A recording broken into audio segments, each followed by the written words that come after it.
The European Broadcasting Union, EBU, is set to decide whether Israel will participate in the 2026 Eurovision Song Contest, sparking fierce debate across the continent. A vote on Israel's participation will take place at an extraordinary meeting of the EBU's General Assembly, held online in early November, as officials clarify that the decision hinges on whether Israeli public broadcaster will be allowed to compete. This issue has become a focal point of contention, particularly amid ongoing tensions in Gaza, as several broadcasters have threatened to withdraw from the event if Israel competes. On September 16th, Spanish broadcaster RTVE announced its withdrawal from the 2026 contest, which is scheduled to take place in Vienna in May, should Israel's participation be approved.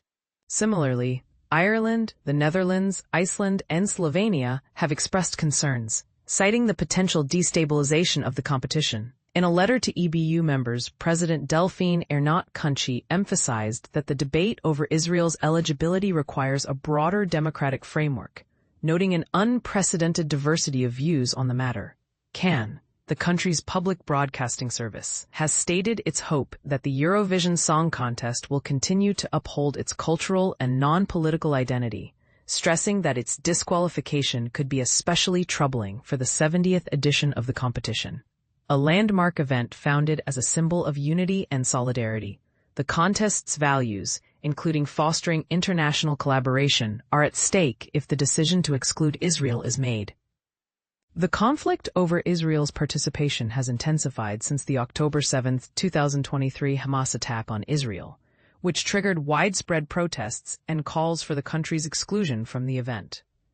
In 2024, thousands gathered in Malmö, Sweden, to protest Israel's participation, while earlier this year, protesters attempted to disrupt Israeli singer Yuval Raphael's performance in Basel.